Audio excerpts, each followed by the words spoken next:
हमारी गुजारिश है कि बच्चे और कमजोर दिल वाले इस वीडियो को ना देखें। आज हम आपके लिए एक ऐसी वीडियो लेकर आए हैं जिसमें जिन्नात इंसान को दर्दनाक मौत देकर उनकी लाशें जला देते हैं। हम कोई ख्याली या मन घड़त किस्से की बात नहीं कर रहे।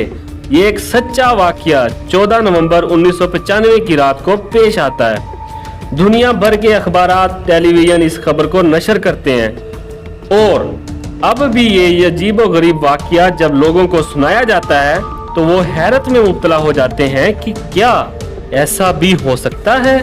अस्सलाम वालेकुम, मैं हूं हसन लतीफ और आप देख रहे हैं हमारा YouTube channel UH world tour. बगैर ताखीर किए चलते हैं वीडियो की तरफ।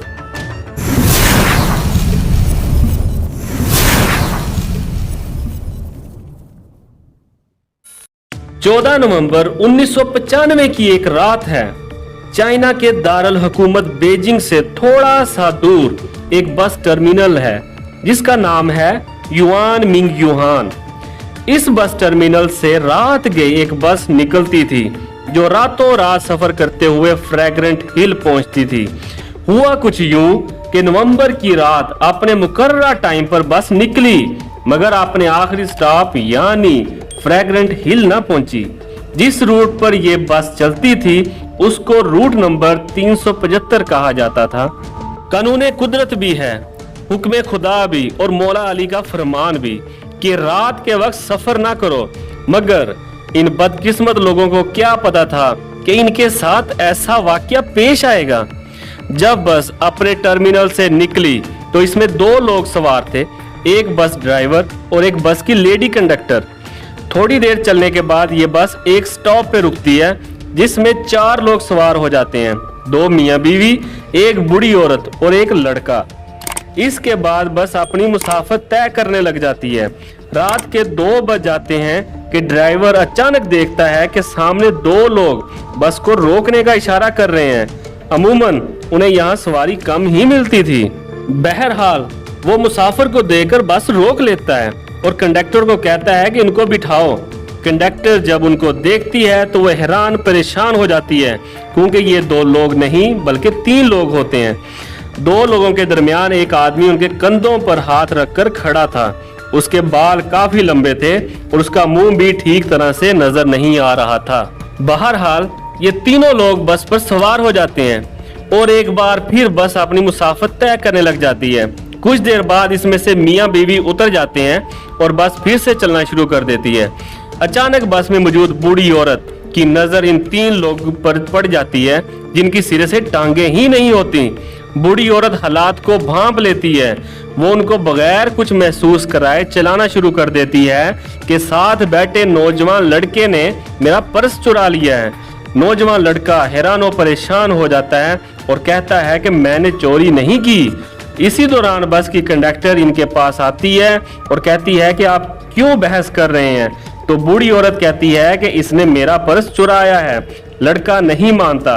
बूढ़ी औरत कहती है कि मुझे और इस नौजवान को पुलिस स्टेशन के पास उतार दें, मैं पुलिस स्टेशन रिपोर्ट दर्ज करवाती हूँ। इसके बाद इन दोनों को पुलिस स्टेशन के करीब उतार दिया जाता है और बस से उतरते ही बूढ़ी औरत उस नौजवान लड़के से माफी मांगती है कि आपने मेरा पर्स नहीं चुराया, मैंने तो तुम्हारी और अपनी जान बचाई है। लड़का हैरान रह जाता है और उससे दरियाफ्त करता है कि वो कैसे। तो बूढ़ी औरत सारा माजरा उस लड़के को बताती है। दोनों पुलिस स्टेशन जाकर सारा मामला बताते हैं कि बस में 3 लोग सवार हुए जिनकी बाद में टांगे गायब हो गई।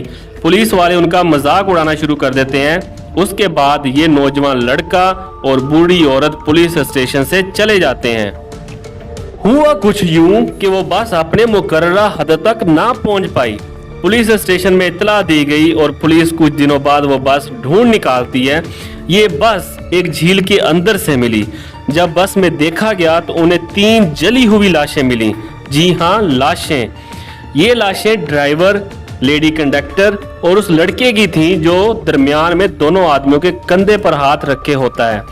पुलिस कुछ ही दिनों बाद उस नौजवान लड़के और बूढ़ी औरत को भी ढूंढ लेती है जिनका पुलिस वालों ने मजाक उड़ाया था। ये वाकया चीन और पूरी दुनिया में जंगल की आग की तरह फैल जाता है। पूरी दुनिया के अखबारात इस खबर को शाया करते हैं। आप भी गूगल से इसको सर्च कर सकते हैं, सब कुछ मिल जाता है। बस नहीं मिलते तो वो दो लोग जिनके सिरे से टांगें गायब हो जाती हैं। चीन में अब तक इन दो लोगों को नहीं ढूंढा जा सका। चीन में अब भी लोग रात को सफर करने से गुरेज करते हैं और बच्चों को डराने के लिए ये कहानी सुनाई भी जाती है। अब वो दो लोग कौन थे, कहाँ गए, किस मखलूक के थे, वो इंसान थे या जिन्नात, आज तक उनको क्यों नहीं ढूंढा जा सका, ये सब अल्लाह की जात ही जानती है। उम्मीद है आज की वीडियो आपको पसंद आई होगी। अगर पसंद आई है तो चैनल को सब्सक्राइब करें और वीडियो को शेयर करें। शुक्रिया। अब मुझे और मेरे टीम मेंबर उस्मान चीमा को इजाज़त दें। आप अपना बहुत सारा ख्याल रखिएगा। अल्लाह हाफिज़।